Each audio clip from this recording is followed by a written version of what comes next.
प्रभु यीशु क्रिस्त का अनुग्रह, परमेश्वर का प्रेम और पवित्र आत्मा की सहभागिता आप सबके साथ हो और आपके साथ भी हो।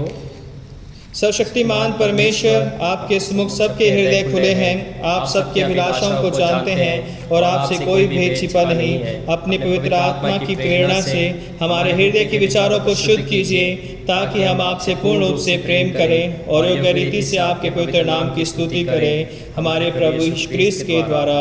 आमीन। स्वर्ग में परमेश्वर की महिमा और पृथ्वी पर उसके लोगों को शांति। हे प्रभु परमेश्वर, स्वर्गीय राजा, सर्वशक्तिमान पिता परमेश्वर, हम आपकी आराधना करते, आपको धन्यवाद देते और आपकी महिमा के कारण आपकी स्तुति करते हैं। हे प्रभु यीशु क्रिस्त, परमेश्वर पिता के इकलौते पुत्र, हे प्रभु परमेश्वर, हे परमेश्वर के मेमने, आप जगत का पाप उठा ले जाते हैं, हम पर दया कीजिए। आप पिता की दाहिनी ओर विराजमान हैं, हमारी प्रार्थना स्वीकार कीजिए, क्योंकि केवल आप ही पवित्र हैं, आप ही प्रभु हैं, आप ही यीशु क्रिस्त पवित्र आत्मा के साथ परमेश्वर पिता की महिमा में परम उच्च हैं। आमीन। आइए हम आज की विशेष प्रार्थना करेंगे। हे सर्वशक्तिमान परमेश्वर, आपका धन्य पुत्र हमारे प्रभु यीशु क्रूस की मृत्यु के द्वारा महिमा को प्राप्त हुए और उन्होंने अपने शिष्यों को आह्वान दिया है कि वे उनका अनुगमन करें। हे परमेश्वर, हमें अनुग्रह प्रदान कीजिए कि हम धीरज के साथ अपना क्रूस उठाकर चलें और मृत्यु तक आपके पुत्र हमारे प्रभु यीशु के प्रति निष्ठावान बने रहें, ताकि उनके हाथ से जीवन का मुकुट प्राप्त करें, उन्हीं के द्वारा जो आपके और पवित्र आत्मा के साथ एक परमेश्वर हैं और अब तथा सदा सर्वदा जीवित और राज्य करते हैं। आमीन। हमारे सामने पवित्र शास्त्र के पाठ पढ़े जाएंगे।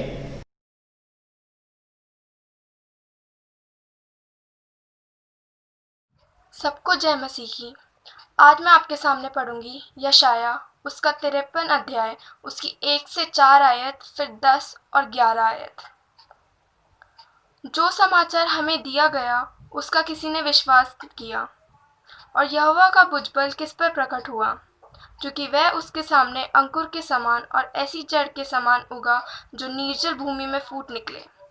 उसकी ना तो कुछ सुंदरता थी कि हम उसे देखते, और ना उसका रूप ही हमें ऐसा दिखाई पड़ा कि हम उसको चाहते।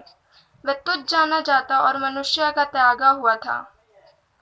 वह दुखी पुरुष था, रोग से उसकी जान पहचान थी और लोग उससे मुंह फेर लेते थे। वह तुच्छ जाना गया और हमने उसका मूल्य न जाना। निश्चय उसने हमारे रोगों को सह लिया और हमारे ही दुखों को उठा लिया, तो भी हमने उसे परमेश्वर का मारा कूटा और दुर्दशा में पड़ा हुआ समझा। 10वीं आयत। तो भी यहोवा को यही भाया कि उसे कुचले, उसी ने उसके रोगी कर दिया। जब वह अपना प्राण दोष बलि करे, तब वह अपना वंश देखने पाएगा। वह बहुत दिन जीवित रहेगा, उसके हाथ से यहोवा की इच्छा पूरी हो जाएगी। वह अपने प्राणों का दुख उठाकर उसको देखेगा और तृप्त होगा। अपने ज्ञान के द्वारा मेरा धर्मी दास बहुतेरों को धर्मी ठहराएगा, और उन्होंने अधर्म के कामों का बोझ आप उठा लेगा। ये परमेश्वर का वचन है। परमेश्वर का धन्यवाद हो।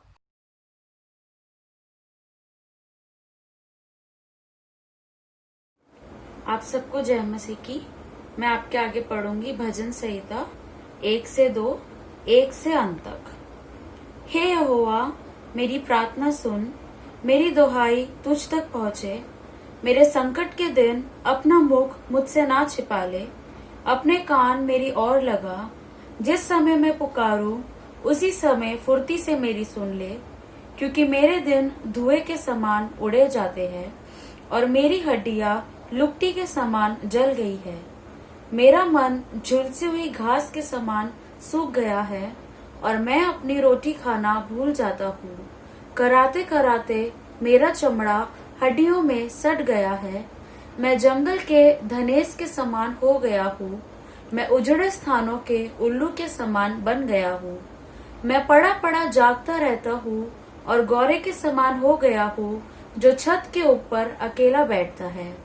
मेरे शत्रु लगातार मेरी नामधराई करते हैं। जो मेरे विरोध की धुन में बावले हो रहे हैं, वह मेरा नाम लेकर शपथ खाते हैं। क्योंकि मैंने रोटी के समान राख खाई और आंसू मिलाकर पानी पीता हूँ। ये तेरे क्रोध और कोप के कारण हुआ है, क्योंकि तूने मुझे उठाया और फिर फेंक दिया है। मेरी आयु ढलती हुई छाया के समान है और मैं आप घास के समान सूख चला हूँ। परंतु हे यहोवा, तू सदैव विराजमान रहेगा और जिस नाम से तेरा स्मरण होता है वह पीढ़ी से पीढ़ी तक बना रहेगा। तू उठकर सिय्योन पर दया करेगा, क्योंकि उस पर अनुग्रह करने का ठहराया हुआ समय आ पहुंचा है। क्योंकि तेरे दास उसके पत्थरों को चाहते हैं और उसकी धूल तुझ पर तरस खाते हैं। इसलिए जाति जाति यहोवा के नाम का भय मानेगी और पृथ्वी के सब राजा तेरे प्रताप से डरेंगे। क्योंकि यहोवा ने सिय्योन को फिर बसाया है और वह अपनी महिमा के साथ दिखाई देता है। वह लाचार की प्रार्थना की ओर मुंह करता है और उसकी प्रार्थना को तुच्छ नहीं जानता। ये बात आने वाली पीढ़ी के लिए लिखी जाएगी और एक जाति जो सिरजी जाएगी वही आके स्तुति करेगी। क्योंकि यहोवा ने अपने ऊंचे और पवित्र स्थान से दृष्टि करके स्वर्ग से पृथ्वी की ओर देखा है, ताकि बंदियों का करहाना सुने और घात होने वालों के बंधन खोले, और सिय्योन में यहोवा के नाम का वर्णन किया जाए और यरूशलेम में उसकी स्तुति की जाए। ये उस समय होगा जब देश देश और राज्य राज्य के लोग यहोवा की उपासना करने को इकट्ठा होंगे। उसने मुझे जीवन यात्रा में दुख देकर मेरे बल और आयु को घटाया। मैंने कहा, हे मेरे ईश्वर, मुझे आधी आयु में न उठा ले। तेरे वर्ष पीढ़ी पीढ़ी तक बने रहेगी। आदि में तूने पृथ्वी की नींव डाली और आकाश तेरे हाथों को बयाना हुआ है। वह तो नष्ट होगा, परंतु तू बना रहेगा, और वह सब कपड़े के समान पुराना हो जाएगा। तू उसको वस्त्र के समान बदलेगा और वह बदल जाएगा, परंतु तू वही है और तेरे वर्षों का अंत नहीं होने का। तेरे दासों की संतान बनी रहेगी और उनका वंश तेरे सामने स्थिर रहेगा। पिता, पुत्र और पवित्र आत्मा की महिमा हो, जैसे आदि में थी, अब है और युगानुग होती रहेगी। आमीन।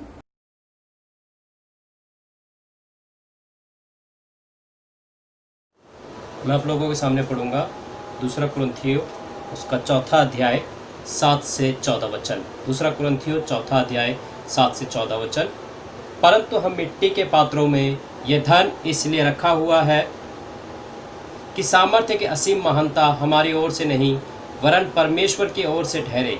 हम चारों ओर से कलेश सहते हैं परंतु मिटाए नहीं जाते, निरुपाय तो हैं परंतु निराश नहीं होते, सताए तो जाते हैं परंतु त्यागे नहीं जाते, गिराए तो जाते हैं परंतु नष्ट नहीं होते।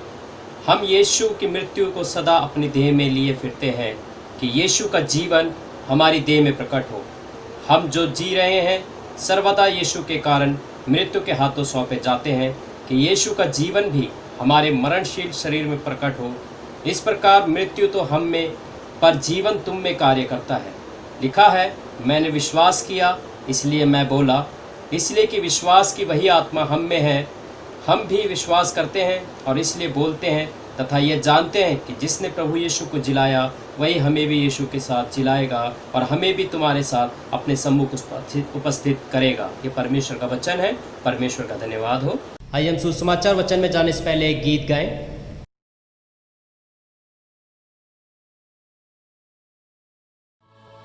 जो क्रूस पे कुर्बान है वो मेरा मसीहा है। हर जख्म जो उसका है वो मेरे गुनाह का है।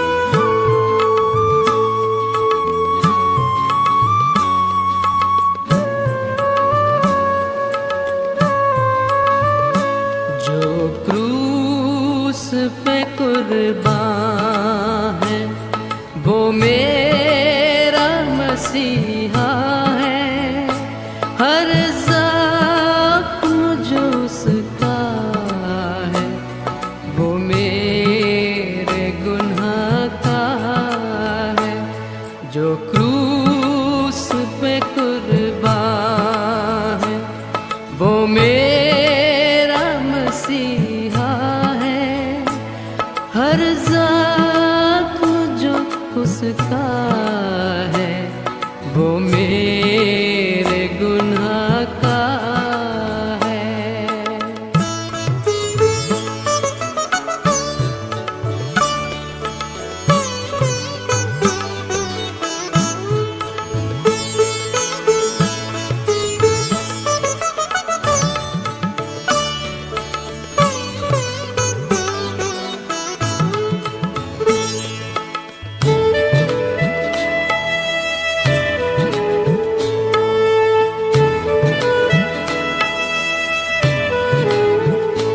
इस दुनिया में ले आए मेरे ही गुनाह उसको, मेरे ही गुनाह उसको।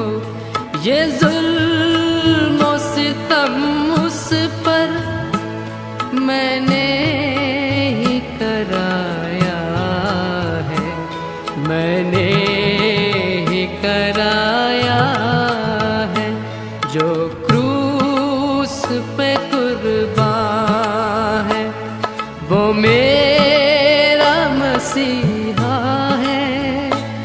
हर ज़ख्म जो उसका है, वो मेरे गुनाह का है।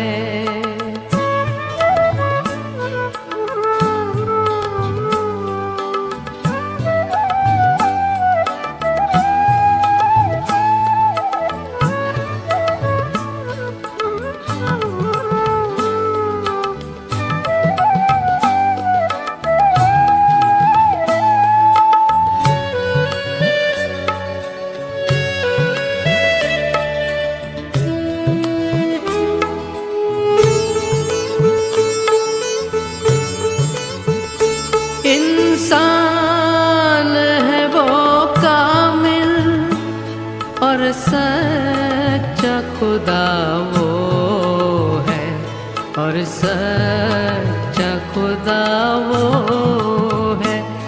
वो प्यार का दरिया है, सच्चाई का रास्ता है, सच्चाई का रास्ता है, जो क्रूस पे कुर्बान है, वो मेरा मसीहा है। हर ज़ख्म जो उसका है, वो मेरे गुनाह का है।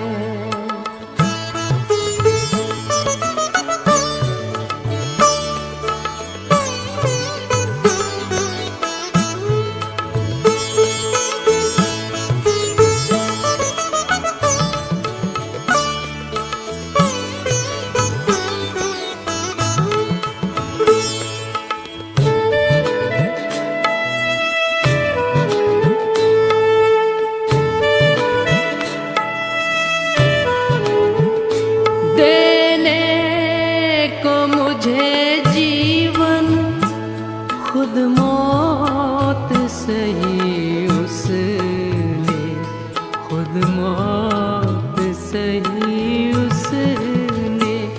क्या खूब है कुर्बानी, क्या प्यार अनोखा है, क्या प्यार अनोखा है, जो क्रूस पे कुर्बान है, वो मेरा मसीहा है। हर ज़ख्म जो उसका है, वो मेरे गुनाह का है, जो क्रूस पे कुर्बान है, वो मेरा मसीहा है। हर जख्म जो उसका है वो मेरे गुनाह का है, वो मेरे गुनाह का है, वो मेरे गुनाह का है।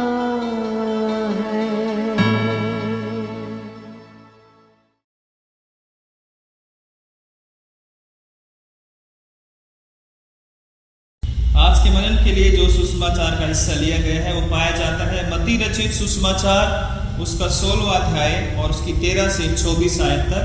Gospel according to Saint Matthew chapter 16 verses 13 to 24। हे प्रभु क्रिस्त आपकी महिमा हो। यीशु कैसरिया फिलिप्पी के प्रदेश में आया और अपने चेलों से पूछने लगा, लोग मनुष्य के पुत्र को क्या कहते हैं? उन्होंने कहा, कुछ तो यूहन्ना बपतिस्मा देने वाला कहते हैं और कुछ एलिया और कुछ यर्मिया या भविष्यवक्ताओं में से कोई एक कहते हैं। उसने उनसे कहा, परंतु तुम मुझे क्या कहते हो? शमौन पतरस ने उत्तर दिया, तू जीवते परमेश्वर का पुत्र मसीह है। यीशु ने उसको उत्तर दिया, हे शमौन योना के पुत्र, तू धन्य है, क्योंकि मांस और लहू ने नहीं परंतु मेरे पिता ने जो स्वर्ग में है यह बात तुझ पर प्रकट की है। और मैं भी तुझसे कहता हूँ कि तू पतरस है और मैं इस पत्थर पर अपनी कलीसिया बनाऊंगा और अधोलोक के फाटक उस पर प्रबल ना होंगे। मैं तुझे स्वर्ग के राज्य की कुंजियां दूंगा और जो कुछ तुम पृथ्वी पर बांधोगे वह स्वर्ग में बंधेगा और जो कुछ तुम पृथ्वी पर खोलोगे वह स्वर्ग में खुलेगा। तब उसने चेलों को चिताया कि किसी से ना कहना कि मैं मसीह हूँ। उस समय से यीशु अपने चेलों को बताने लगा, अवश्य है कि मैं यरूशलेम को जाऊं और पुरनियों और प्रधान याजकों और शास्त्रियों के हाथ से बहुत दुख उठाऊं और मार डाला जाऊं और तीसरे दिन जी उठूं। इस पर पतरस ने उसे अलग ले जाकर झिड़कने लगा, हे प्रभु, परमेश्वर ना करे, तेरे साथ ऐसा कभी ना होगा। उसने मुड़कर पतरस से कहा, हे शैतान, मेरे सामने से दूर हो, तू मेरे लिए ठोकर का कारण है, क्योंकि तू परमेश्वर की बातों पर नहीं परंतु मनुष्य की बातों पर मन लगाता है। ये प्रभु क्रिस्त का शुभ समाचार है। आमीन। प्रभु यीशु मसीह के नाम में एक बार फिर से आप सबों को जय मसीह की। परमेश्वर का हम धन्यवाद करते हैं कि परमेश्वर ने एक बार फिर से हमें मौका दिया कि हम उसके पवित्र वचन को पढ़ सकें, उस पर मनन कर सकें। आइए हम वचन पर मनन करने से पहले प्रार्थना करेंगे। प्यारे खुदावंद यीशु मसीह, एक बार फिर से हम आपके चरणों में आते हैं, आपका धन्यवाद करते हैं। आपने ये मौका दिया कि हम फिर से आपके वचन को बांट सकें। प्यारे खुदावंद, जितने भी लोग इस वचन को सुनते हैं आप उन सबको आशीषित करना और अपनी पवित्र आत्मा की गवाही मुझे देना, ताकि आपके नाम में मैं जो कुछ भी बोलूँ वो आपकी पवित्र आत्मा के अनुसार हो, आपके वचन के अनुसार हो। और पिता, ये वचन 100 गुना फल लेकर आए। यीशु मसीह के नाम से मांगते हैं, आमीन। परमेश्वर का हम धन्यवाद करते हैं कि परमेश्वर ने आज फिर हमें ये मौका दिया कि हम उसके पवित्र नाम को हम धन्यवाद दे सकें, उसकी आराधना कर सकें, उसकी महिमा कर सकें। आज के जो वचन के हिस्से हमारे सामने पढ़े गए थे, भजन संहिता 102, यशायाह 53 1 से 4, 10 से 11, दूसरा कुरिन्थियों 4 7 से 14 और मत्ती 16 और उसकी 13 से 24 आयत तक। आज का जो थीम है the way of the cross, क्रूस का मार्ग। और आज का दिन जो है वो 17th संडे आफ्टर पेंटिकोस्ट के बाद 17वां रविवार है आज। तो प्रभु के हम धन्यवाद करते हैं कि आज का जो थीम है वो क्रूस का मार्ग है। और हम सब जानते हैं कि क्रूस का मार्ग एक आसान मार्ग नहीं है, परंतु फिर भी जो है प्रभु यीशु मसीह अपने विश्वासियों को, अपने चेलों को, अपने लोगों को ये बार बार कहते हैं, चाहे वो मत्ती की इंजील हो, चाहे मरकुस की, चाहे लूका की, कि उसके जो लोग हैं उन्हें क्रूस को उठाकर प्रभु यीशु मसीह के पीछे चलना है और अपने आप का त्याग करना है। तो मत्ती 16वें अध्याय में हम पढ़ते हैं कि प्रभु यीशु मसीह कैसरिया के फिलिप्पी के देश में आते हैं, कैसरिया फिलिप्पी के देश में आते हैं और वहाँ पर प्रभु यीशु मसीह अपने चेलों से पूछते हैं कि लोग मुझे क्या कहते हैं। तब चेलों ने जवाब दिया कि कोई आपको यूहन्ना बपतिस्मा देने वाला कहता है, कोई एलिया कहता है, कोई यर्मिया कहता है और कोई अन्य कोई भविष्यद्वक्ता कहता है। तो यीशु मसीह ने चेलों से पूछा कि तुम मुझे क्या कहते हो? तब चेलों में से पतरस ने कहा कि तू जीवते परमेश्वर का पुत्र मसीह है ना। और तब यीशु मसीह ने कहा कि हे योना के पुत्र शमौन, तूने ये बात अपनी ओर से नहीं की है, बल्कि ये जो बात है मेरे स्वर्गीय पिता ने तुझ पर प्रकट की है। और मैं तुझसे कहता हूँ कि तू पतरस है और मैं इस पत्थर पर अपनी कलीसिया का निर्माण करूँगा या कलीसिया को बनाऊंगा और अधोलोक के फाटक इस पर प्रबल नहीं होंगे। उसके बाद प्रभु यीशु मसीह ने फर्स्ट टाइम मत्ती की इंजील में अपनी मृत्यु की भविष्यवाणी की और बताया कि किस तरह से वो यरूशलेम में उसे जाना है और यरूशलेम में जाकर जो है किस तरह उसे पुरनियों और महायाजकों और शास्त्रियों के हाथों दुख उठाना है और उसके बाद वो तीसरे दिन मुर्दों में से जी उठेगा। और इस पर पतरस जो है यीशु मसीह को एक साइड में लेकर जाते हैं, उसे झिड़कते हैं और कहते हैं कि परमेश्वर ऐसा ना करे, हे प्रभु तेरे साथ कभी ऐसा नहीं होगा जो है। तब यीशु मसीह ने पतरस को डांटा और कहा कि हे शैतान मुझसे दूर हो जा, मेरे सामने से दूर हो जा, तू मेरे लिए ठोकर का कारण है, क्योंकि तू परमेश्वर की बातें नहीं परंतु मनुष्यों की बातों के ऊपर मन लगाता है। और फिर यीशु मसीह ने कहा कि यदि कोई मेरे पीछे आना चाहे तो वह अपने आप का इनकार करे और अपना क्रूस उठाए और मेरे पीछे हो लीजिए। जो आज का हमारा थीम भी है कि क्रूस का जो मार्ग है वो यीशु मसीह उस पर चलने के लिए हमें बुलाते हैं। तो क्रूस का मार्ग जो है, अगर हम यहाँ से मत्ती के इंजील को हम पूरा स्टडी करते हैं तो यहाँ से प्रभु यीशु मसीह यरूशलेम की ओर अपने जो है प्रस्थान करते हैं। अपनी सेवा जब तक वो गलील के आसपास कर रहे थे और सूर और सैदा के देश में गए, कफरनहूम में उन्होंने कई कार्य किए, लेकिन यहाँ से प्रभु यीशु मसीह अब यरूशलेम की ओर जाने की बात करते हैं। अर्थात अब यीशु मसीह क्रूस के मार्ग पर चलने की बात कहते हैं। यरूशलेम में उन्हें इसलिए जाना था ताकि वहाँ पर वो क्रूस पर चढ़ाए जाएँ और तीसरे दिन मुर्दों में से वो जी उठे जाएँ। तो यहाँ पर हम देखते हैं कि हम लोग भी जो है क्रूस के मार्ग को फॉलो कर रहे हैं, क्रूस के मार्ग पर चलने वाले लोग हैं। मसीह लोग जो हैं वो आज भी क्रूस के मार्ग पर चलते हैं। लेकिन क्रूस के मार्ग पर चलने से पहले या हमें क्रूस के मार्ग पर जब हम एक विश्वासी चलता है तो हमें कुछ चीज़ों की आवश्यकता है जो इस टेक्स्ट के अनुसार जो हमने पैसेज पढ़ा है 16-13 से 24 तक, इसके अनुसार हम बात करेंगे कि किस तरह से क्रूस के जो मार्ग पर चलते हुए किन बातों का हमें ध्यान रखना है। पहली बात हम यहाँ पर देखते हैं कि क्रूस की राह पर चलते हुए हमें ये नहीं सोचना है कि लोग यीशु मसीह के बारे में क्या कहते हैं।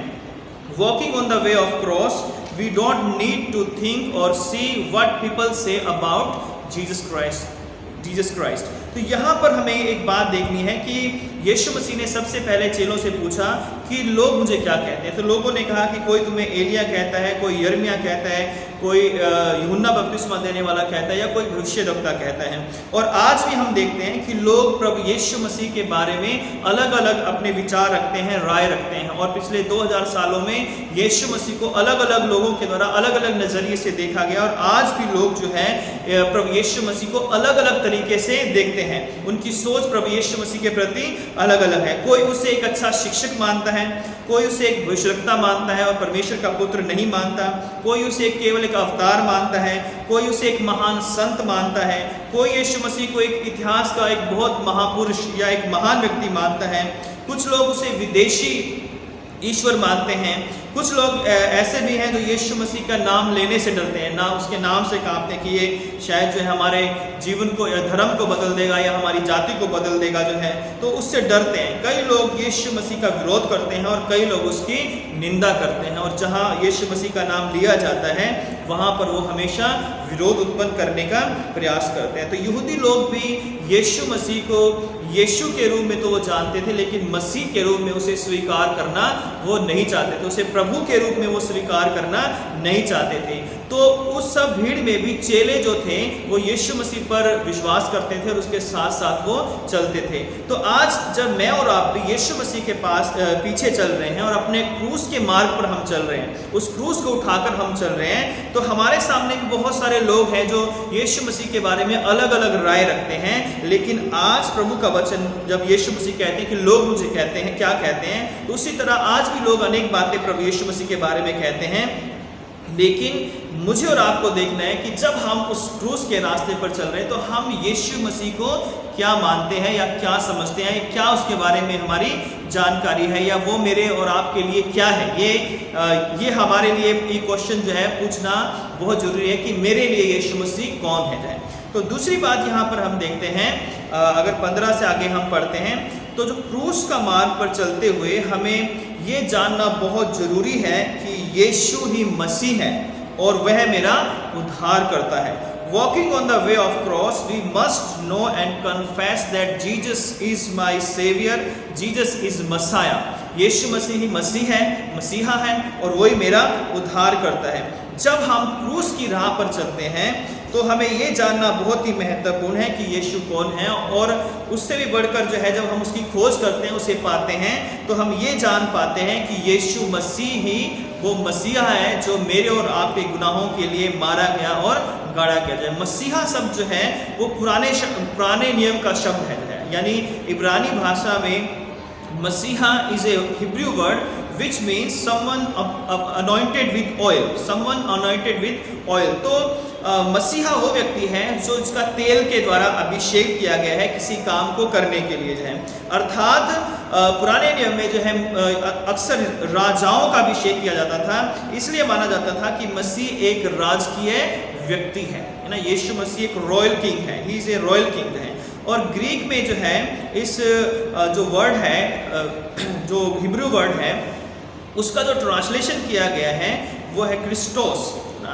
तो क्रिस्टोस वर्ड का जो अर्थ है वो है, उसका मतलब भी जो है अनॉइंटेड है। क्रिस्टोस जो वर्ड है हिब्रू का, ग्रीक का, उस ग्रीक वर्ड का मीनिंग जो है वो भी अनॉइंटेड है। और जो हिब्रू वर्ड है मसाया, उसका जो मीनिंग है वो भी जो है अनॉइंटेड है, यानी मसा किया गया। तो जब पतरस ये अंगीकार करता है कि यीशु मसीह जीवते परमेश्वर का पुत्र है, तो ये विश्वास करता है कि यीशु वो मसीहा है, वो अनॉइंटेड वन है, वो क्रिस्तुस है, जिसका वर्णन पुराने नियम में किया गया है। जो मसीहा आएगा, जो मसीहा आकर इस्राएली लोगों का उद्धार करेगा, उन्हें जो गुलामी से छुड़ाएगा, और वो उसका राज्य जो है वो अनंत काल तक का होगा जो है। तो यहाँ पर पतरस जो था वो यीशु मसीह का अंगीकार करता है, कहता है कि तू जीवते परमेश्वर का पुत्र मसीह है। जब वो कहता है कि तू जीवते परमेश्वर का पुत्र मसीह है, तो वो इस बात का अंगीकार करता है कि पिता के साथ पुत्र अर्थात यीशु मसीह का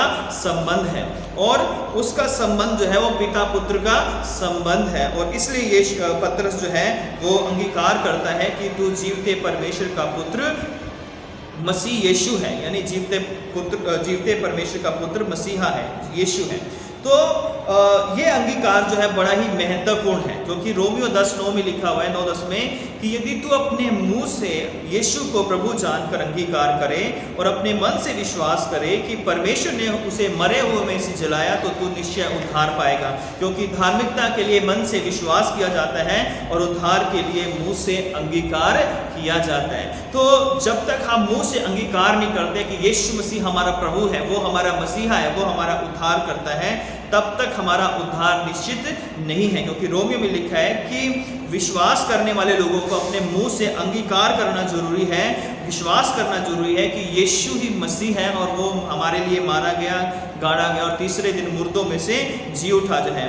और क्योंकि किसी भी धार्मिकता के लिए विश्वास करना बहुत ही जरूरी है। तो आज मुझे और आपको भी ये देखना है कि जब हम क्रूस की राहों पर चलते हैं तो लोग क्या कहते हैं ये हमें नहीं देखना, लेकिन हमें अपना व्यक्तिगत भरोसा, अपना व्यक्तिगत जो कन्फेशन है वो प्रभु यीशु मसीह को लॉर्ड और प्रभु और अपना सेवियर के रूप में हमें उसे एक्सेप्ट करना है, उसे रिसीव करना है, उसे स्वीकार करना है, ताकि जो है हम क्रूस की राहों पर आगे बढ़ सकें। तीसरी बात जो है मैं आपके साथ बांटना चाहता हूँ वो ये है कि क्रूस के मार्ग पर चलते हुए जब हम यीशु का अंगीकार करते हैं तो परमेश्वर यीशु हमें बहुत सारी ब्लेसिंग देते हैं, है ना। जब हम प्रभु यीशु मसीह को लॉर्ड और सेवियर के रूप में कन्फेस करते हैं तो जीसस जो है हमें बहुत सारी ब्लेसिंग्स जो है हमें देते हैं। और यहाँ पर हम देखते हैं कि जब पतरस ने प्रभु यीशु मसीह का अंगीकार किया, उसे कन्फेस किया कि you are the Messiah, the son of living God,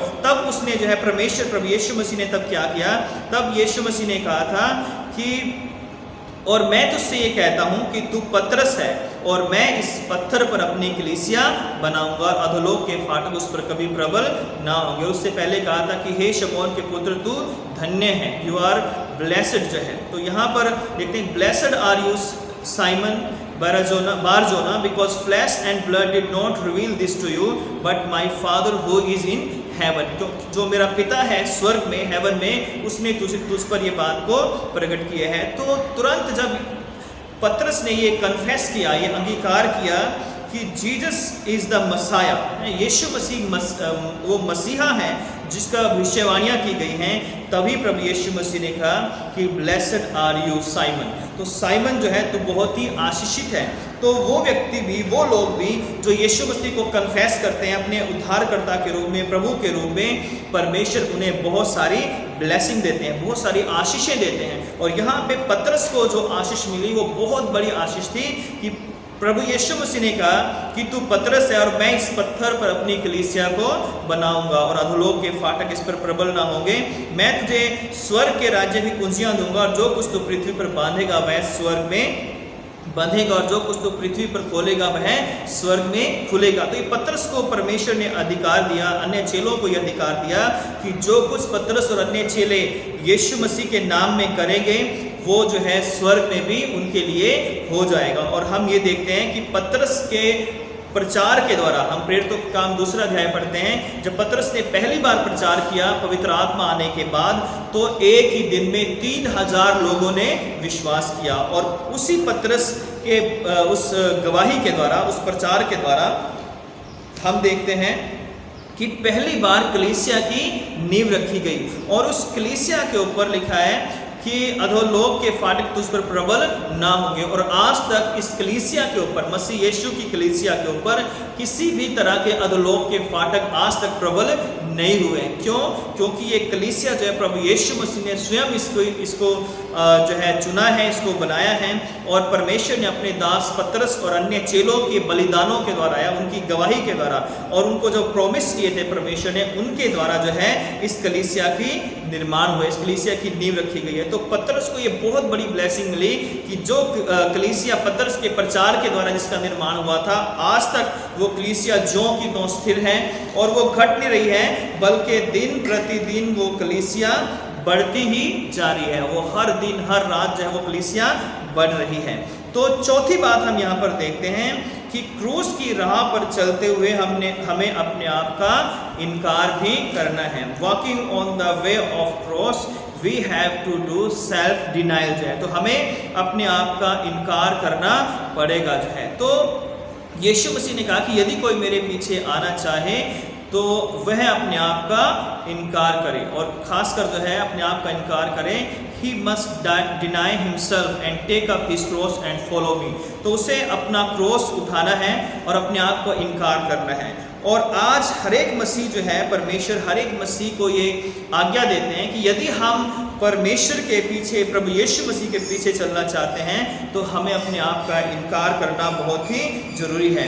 पतरस को जब ये बात कही कि यीशु मसीह ने कि वो यरूशलेम को जाएगा और वहाँ पर पुरनियों, महायाजकों और शास्त्रियों के हाथ दुख उठाएगा, मार डाला जाएगा और तीसरे दिन जी उठेगा, तो पतरस बड़ा नाराज हुआ और यीशु मसीह को झिड़कने लगा और एक साइड में ले जाकर कहा कि जो है, हे प्रभु तेरे साथ कभी ऐसा ना होने पाए जाए। लेकिन यीशु मसीह को ये बात अच्छी नहीं लगी और यीशु मसीह ने पतरस को कहा कि हे शैतान तू मुझसे दूर हो जा, क्योंकि तू मेरे लिए ठोकर खाने का कारण है जो है, क्योंकि तू परमेश्वर की बातें नहीं परंतु मनुष्यों की बातों के ऊपर मन लगाता है। और यहाँ पर पतरस जो था अभी तो अंगीकार कर रहा था, लेकिन दूसरे क्षण में जो है वो यीशु मसीह को मृत्यु से या क्रूस की जो राह है, क्रूस के मार्ग से वो रोक रहा है। और इसलिए यीशु मसीह पहचान गए कि जब पतरस जो था वो पिता की ओर से कन्फेशन कर रहा था, लेकिन अब थोड़ी ही देर में वो वही पतरस उसके अंदर से शैतान जो है होकर बात कर रहा है और वो कह रहा है कि यीशु को क्रूस पर चढ़ने की आवश्यकता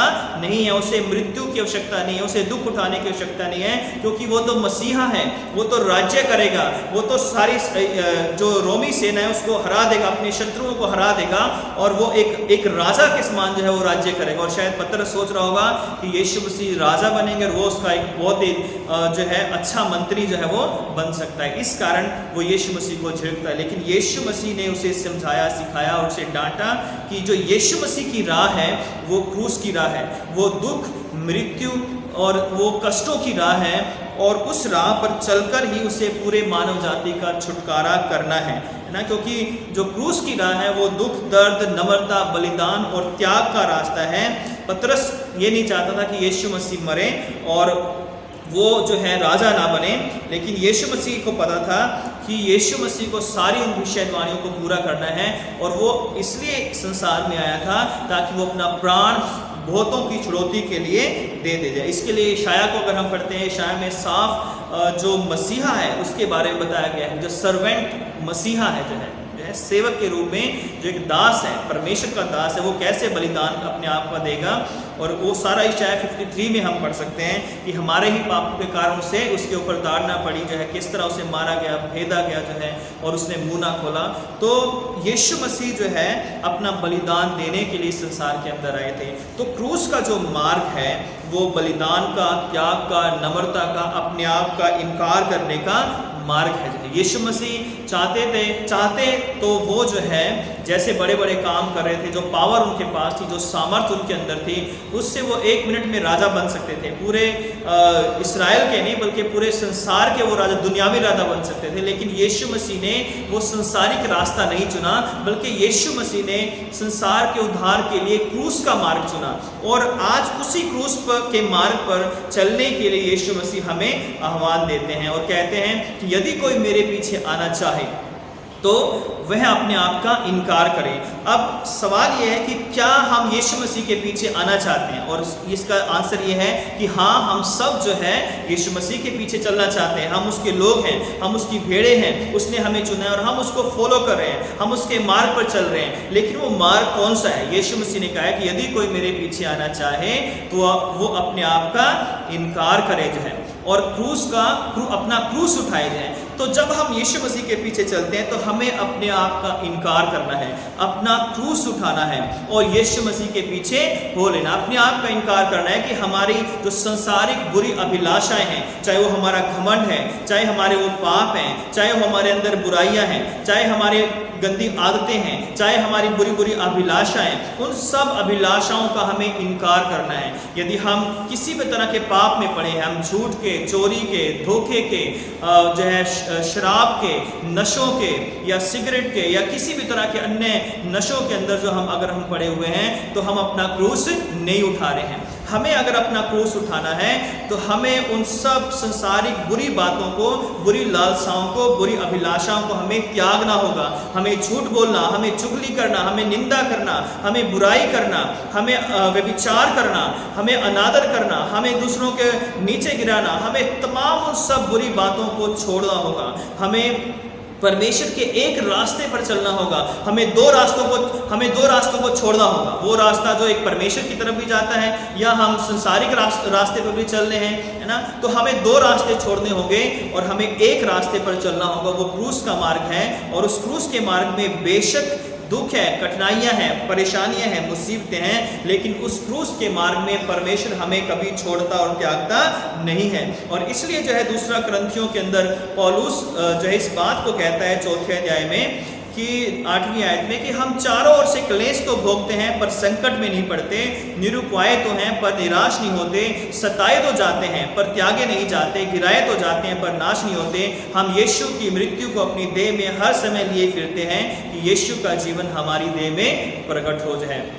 तो यहाँ पर पौलुस कहता है कि जब हम अपने क्रूस के रास्ते पर चलते हैं तो हम गिराए जाते हैं, परंतु जो है हम लोग त्यागे नहीं जाते, हम नाश नहीं होते, हम क्लेश भोगते हैं पर हम संकट में नहीं पड़ते, जो हम निरुपाय नहीं होते। हम संकट में पड़ते हैं, क्लेश में पड़ते हैं, लेकिन हम कभी निरुपाय या निराश नहीं होते। आज शैतान हमें निरुपाय, निराश और संकट में डालना चाहता है, और वो हमें क्रूस के रास्ते से हटाना चाहता है कि हम क्रूस के मार्ग पर ना चल के बड़े आसान रास्ते पर चले। जो संसारिक रास्ता है वो चौड़ा रास्ता है और वो उसमें बड़ा आनंद है, बड़े उसमें मजे हैं, दुनियावी बातों की, दुनियावी लालसाओं की सारी बातें हैं, लेकिन शैतान उस रास्ते पर ले जाकर हमें प्रभु के उस जीवन से अलग करना चाहता है। लेकिन मुझे और आपको प्रभु यीशु मसीह ने कहा कि यदि मैं और आप उसके पीछे चलना चाहते हैं, है ना, यदि नहीं चलना चाहते तो कोई बात नहीं, वो रास्ता खुला है, संसारिक रास्ता खुला है। लेकिन अगर हम कहते हैं कि हम मसीह हैं, हमने उसे ग्रहण किया है, हम उसको मानने वाले लोग हैं, तो हमें अपना क्रूस उठाना बहुत ही जरूरी है। यदि आप और मैं अपना क्रूस नहीं उठा रहे हैं और यीशु मसीह के पीछे चल रहे हैं, तो बिना क्रूस उठाए हम अपनी मंजिल तक पहुंच नहीं सकते हैं। क्योंकि आज संसार में जो है लोगों ने जो है अपने क्रूस को प्रभु यीशु मसीह के और जो क्रूस उठाने की बात उसको तो अलग कर दिया है, लेकिन संसारिक बातों के बोझ को उठा रखा है ना, संसारिक चीज़ों के बोझ को अपने ऊपर उठा रखा है, अपने घर को, अपने पैसे को, अपनी नौकरी को, अपने बिजनेस को, अपने हर चीज़ को उन्होंने अपने कंधों पर उठाकर वो चल रहे हैं जो है, और बड़े कहते हैं कि हम बड़े आशीषित हैं। लेकिन यीशु मसीह के क्रूस को लोगों ने उतार दिया है और वो उसके लिए दुख उठाना नहीं चाहते हैं, उसके लिए वो परमेश्वर के लिए समय निकालना नहीं चाहते हैं, उसके वचनों को पढ़ना नहीं चाहते हैं, उसके वचनों को सुनना नहीं चाहते हैं, उसके वचनों को सुनकर मानना नहीं चाहते हैं। और इसलिए प्रभु यीशु मसीह कहता है कि यदि कोई मेरे पीछे आना चाहे तो अपना क्रूस उठाए, अपने आप से इनकार करे और मेरे पीछे हो ले। जो प्रभु हमारी सहायता करे, अपना अनुग्रह हमें दे कि जब हम यीशु मसीह के लोग हैं, उसके चुने हुए हम अपने आप को कहते हैं कि वो हमें चुनने वाला परमेश्वर है, तो उसकी राह जो है, उसका जो रास्ता है वो क्रूस का रास्ता है। और क्रूस के रास्ता जो है पौलुस कहता है कि हम यीशु की मृत्यु को हर समय अपनी देह में लिए फिरते हैं, तो हमें भी अपने देह में अपने प्रभु यीशु मसीह की क्रूस की मृत्यु के घावों को लेकर चलना है। हमें याद करना है कि क्यों यीशु मसीह हमारे लिए मारा गया, क्यों हमारे लिए गाड़ा गया। रोमियो 12 में लिखा है कि हम संसार के सदृश्य ना बने जाए, बल्कि हमारे मन के नए हो जाने से हमारा चाल चलन भी बदलता जाए, अर्थात हमारा चाल चलन पवित्र हो जाए, हमारा चाल चलन प्रभु यीशु मसीह की इच्छा के अनुसार हो। तो परमेश्वर हम सबकी सहायता करें कि हम जब इस क्रूस के मार्ग पर चलते हैं तो हम ये ना देखें कि लोग यीशु मसीह के बारे में क्या कहते हैं, है ना। दूसरी बात, हम अपने आप का जो दृढ़ कन्फेशन है, हम उस कन्फेशन को स्ट्रांगली हम बिलीव करें कि यीशु ही हमारा मसीहा है, वही हमारा छुटकारा देने वाला है, वही हमारा प्रभु है। तीसरी बात जो है, जो मैंने बताई कि क्रूस के मार्ग पर चलते हुए हम यीशु मसीह का जब अंगीकार करते हैं तो हमें आशीषें भी मिलती हैं। ऐसा नहीं कि हम क्रूस के मार्ग पर चलते हैं तो हमें केवल दुख ही मिलते हैं। परमेश्वर उन लोगों को बहुत आशीषित करता है और बहुत सारी गवाहियां हम अपने जीवन में देख सकते हैं कि जब हमने क्रूस के मार्ग को चुना तो परमेश्वर ने कैसे हमें, हमारे जीवन को बदला, कैसे हमारे पास जब कुछ नहीं था कैसे प्रभु ने हमें बढ़ाया, कैसे परमेश्वर ने हमें उत्तम से उत्तम आशीषें दी जो हमारी सोच से और समझ से बढ़कर थी। और जब हम क्रूस के मार्ग पर चलते हैं तो हमें यह भी याद रखना है कि जहाँ पर क्रूस की आशीषें हैं वहाँ क्रूस पर चलने के लिए हमें जो है सताया भी जाता है। जैसे प्रभु यीशु मसीह को सताया गया उसी तरह हमें भी सताया जाएगा, हमें दुखी किया जाएगा, हमें परेशान किया जाएगा, हमें बदनाम किया जाएगा, हमें तरह तरह के इल्ज़ाम हमारे ऊपर लगाए जाएंगे, तरह तरह हमारी निंदा की जाएगी। लेकिन इन सब बातों में हमें निराश नहीं होना। जैसा पौलुस कहता है 2 कुरिन्थियों 4:7 से कि हम सताए जाते हैं लेकिन तो भी जो है हम निराश नहीं होते, हम संकट में पड़ते हैं लेकिन तो भी निरुपाय नहीं है, क्योंकि यीशु मसीह हमारा परमेश्वर हमारे साथ है। प्रभु इन वचनों के द्वारा आप सबों को बहुत आशीषित करें, अपना अनुग्रह दें और आप प्रभु में हमेशा मजबूत रहें, प्रभु में हमेशा आप बढ़ते रहें। प्रभु आप सबों को बहुत बहुत आशीष दे। सबको जय मसीह की। प्रभु आप सबों को संभालें और सुरक्षित रखें, यीशु मसीह के नाम में, आमीन। आइए हम निकाया का विश्वास वचन एक साथ बोलेंगे। हम एक परमेश्वर सर्वशक्तिमान पिता पर विश्वास करते हैं, वह स्वर्ग और पृथ्वी का और समस्त दृश्य एवं अदृश्य वस्तुओं का करता है। हम एक प्रभु यीशु ख्रीस्त पर विश्वास करते हैं, वह परमेश्वर का एकलौता पुत्र, सर्वयुगों से पहले पिता से उत्पन्न, परमेश्वर से परमेश्वर, ज्योति से ज्योति, सत्य परमेश्वर से सत्य परमेश्वर, कृत नहीं वरन उत्पन्न है। उनका और पिता का तत्व एक है। उन्हीं के द्वारा सब वस्तुएं बनी। हम मनुष्यों के लिए और हमारे उद्धार के निमित्त वह स्वर्ग से उतर आए। पवित्र आत्मा की सामर्थ्य से वह कुंवारी मरियम से जन्मे और मनुष्य बने। पैंतुस पिलातुस के शासन में वह हमारे लिए क्रूस पर चढ़ाए गए। उन्होंने दुख भोगा, वह मरे और गाड़े गए। पवित्र शास्त्र के कथन के अनुसार वह तीसरे दिन जी उठे। वह स्वर्ग पर चढ़ गए और पिता की दाहिनी ओर विराजमान हुए। वह जीवितों और मृतकों का न्याय करने के लिए महिमा के साथ फिर आएंगे और उनके राज्य का कभी अंत न होगा। हम पवित्र आत्मा पर विश्वास करते हैं। वह प्रभु और जीवन दाता है। वह पिता और पुत्र से निकलता है। पिता और पुत्र के साथ उसकी आराधना और स्तुति की जाती है। वह नबियों के द्वारा बोला। हम एक पवित्र सार्वलौकिक और प्रेरित कलीसिया पर विश्वास करते हैं। हम पापों की क्षमा के लिए एक बपतिस्मे को मानते हैं। हम मृतकों के पुनरुत्थान की और आने वाले युग के जीवन की प्रतीक्षा करते हैं। आमीन। आइए हम सब जो अपने सरों को झुकाएंगे और प्रार्थना करेंगे। विशेषकर हम प्रार्थना करेंगे वो लोग जो इस वीक में अपने बर्थडे और वेडिंग एनिवर्सरी सेलिब्रेट कर रहे हैं, उन सब लोगों के लिए हम प्रार्थना करेंगे। वो लोग जो हमारी कलीसिया में बीमार हैं, उनके लिए हम प्रार्थना करेंगे। और वो लोग जो कोविड से पीड़ित हैं या कोविड में जो लोग ड्यूटी कर रहे हैं, खासकर डॉक्टर्स, नर्सेज या अन्य सभी जो लोग हैं जो इस सर्विस में हैं, उन सब के लिए प्रार्थना करेंगे। और हम सब एक दूसरे के लिए प्रार्थना करें कि परमेश्वर हम सब पर दया करें, हमारी पूरी कलीसिया को और सब मसीहों के लिए हम प्रार्थना करेंगे। आइए हम अपनी आंखें बंद करेंगे और प्रार्थना करेंगे। सर्वशक्तिमान पिता परमेश्वर, बड़ी दीनता नम्रता के साथ आपके चरणों में आते हैं। आपका धन्यवाद करते हैं जीवन की सारी आशाओं के लिए। अब तक आपने हमें संभाला है, आपका धन्यवाद करते हैं। प्यारे खुदा, इस महामारी में भी प्रभु आपने अब तक हमें सुरक्षित रखा है, बचाए रखा है, आपका धन्यवाद करते हैं। फिर से मौका दिया कि हम आपकी आराधना कर सकें, स्तुति कर सकें, आपका धन्यवाद करते हैं। हे प्रभु, विशेषकर हम इस वक्त हम प्रार्थना करते हैं जो लोग भी इस वीक में पिता परमेश्वर अपना बर्थडे सेलिब्रेट कर रहे हैं, वो लोग जो अपनी वेडिंग एनिवर्सरी सेलिब्रेट कर रहे हैं, उन सब के लिए हम प्रार्थना करते हैं।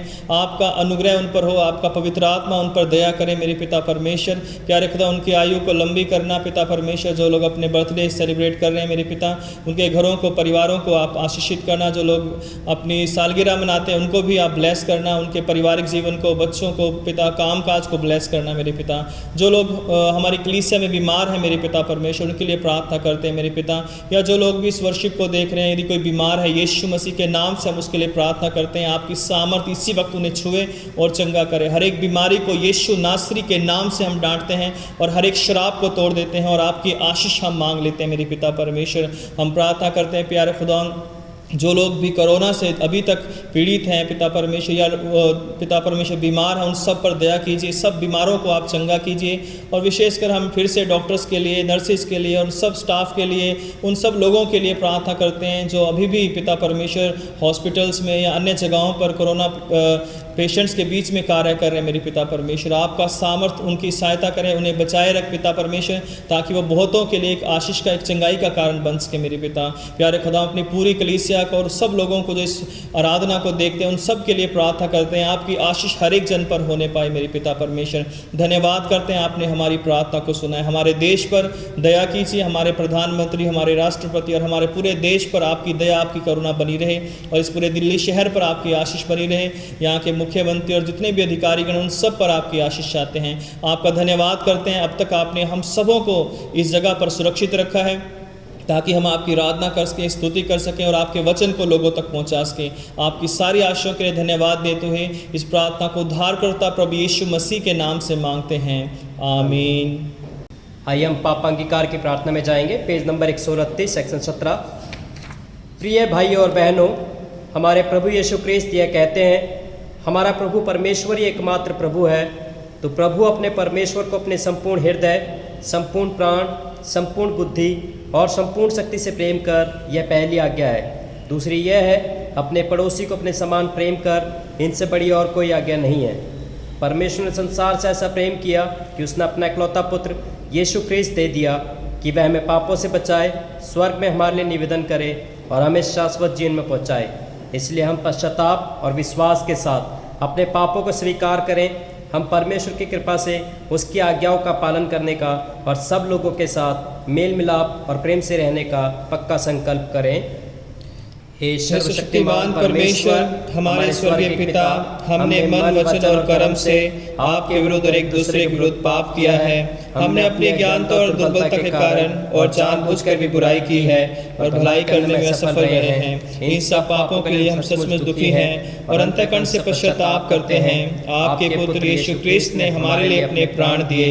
उन्हीं के कारण हमने जो पाप किए हैं उनको क्षमा कीजिए और ये वर दीजिए कि भविष्य में हम नया जीवन पाकर सदा आपकी सेवा करें, ताकि आपके पवित्र नाम की महिमा हो। आमीन। सर्वशक्तिमान परमेश्वर सबको क्षमा करता है जो एक दूसरे को क्षमा करते और सच्चा पश्चाताप करते हैं। वे आप सब पर दया करें, आप सबके पापों को क्षमा करें और उनसे आपको छुटकारा दे, सब भले कामों में आपको स्थिर और सबल करे और शाश्वत जीवन बनाए रखे, हमारे प्रभु यीशु क्रिस्त के द्वारा। आमीन। परमेश्वर का धन्यवाद हो। हम सब मिलकर मसीह की देह हैं। हम सब ने एक आत्मा के द्वारा एक देह में बपतिस्मा लिया है। हम ऐसे कार्यों में संलग्न रहे जिनसे शांति मिलती और एक दूसरे का निर्माण होता है। प्रभु की शांति सदा आपके साथ रहे और आपके साथ भी रहे। प्रभु यीशु मसीह के नाम में एक बार फिर से आप सबों को जय मसीह की। परमेश्वर का धन्यवाद करते हैं कि अब तक हमने प्रभु की अनुग्रह में बहुत सारी आशीषें पाई हैं और हर संडे की आराधना को हमने अटेंड किए हैं। प्रभु का धन्यवाद हो।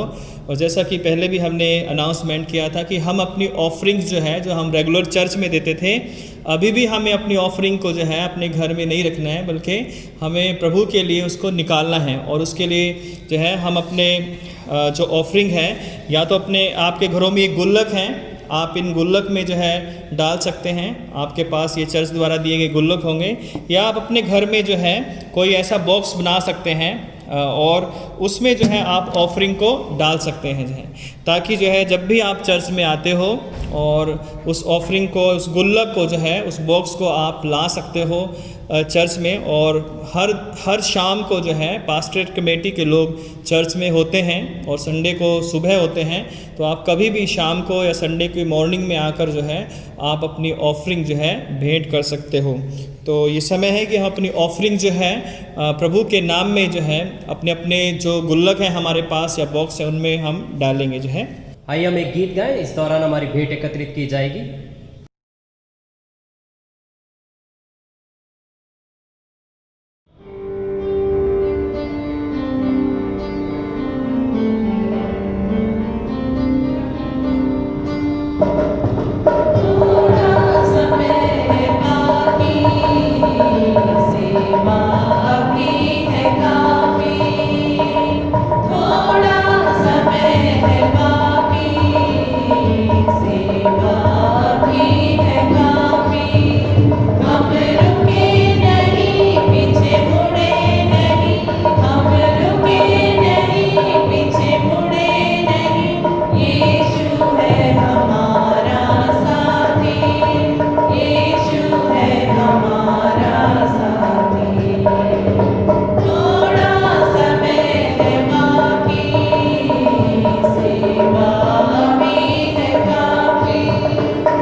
आइए हम इस भेंट को और इसके साथ अपने आप को भी परमेश्वर की महिमा और सेवा के लिए अर्पित करें।